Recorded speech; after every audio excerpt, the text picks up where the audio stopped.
Assalomu alaykum, hurmatli Ekstrafoz YouTube kanali obunachilari.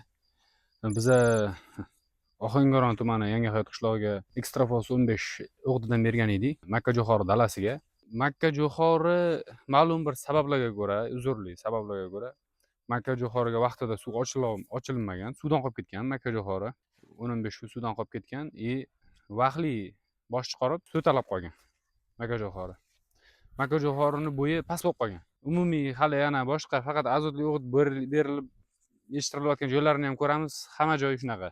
Bu makkajo'xori hali doni qotib ulgurmasdan silosga o'rish uchun mo'ljallab ekilgan bo'lgan. Avgust oyida uriladigan bo'lgan. Уже hozir buni doni 10 kun, bu yog'i 10 kundan keyin orqaga qochishni boshlaydi-da уже mana. Lekin yaxshi. Donlarini irilashishi bir xil. Mana yarim dona katta, yarim dona kichik bo'lib qolmagan. Bir xilda ketyapti. Yirilashib. Faqat bitta aybi suvdan qolgan hisobiga, vaqtida suv berilmagan hisobiga bo'yi o'smay qolgan. Yana hozir faqat azotli o'g'it bilan o'stirilgan joylarni ham ko'rsatib o'tamiz.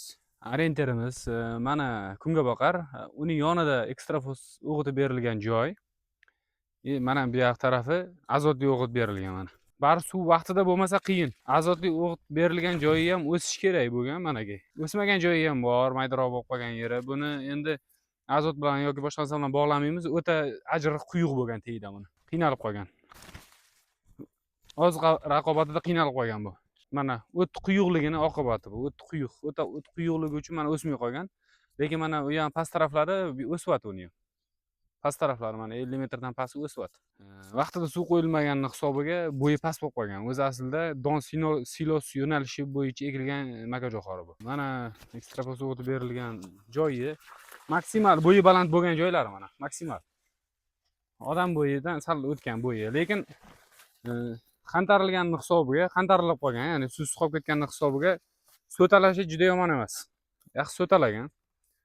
Odatda ekinlar suvdan qolganda ko'proq nasl qoldirishga urinadi va hosilga urg'u beradi. Mana ikkita, mana uchinchisi ham chiqyapti, uchinchisi baribir anaqa bo'lib qoladi. Mana ikkitadan so'tasi bor-da. Ikkitadan so'tasi bor.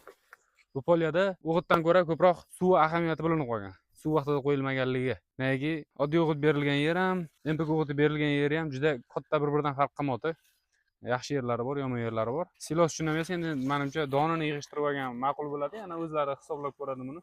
Silosga juda ham tosh bosadigan darajada emas-da, ko'rinish. Bizani kuzatishda davom etinglar, bizlar natijalarni real ko'rsatib boramiz.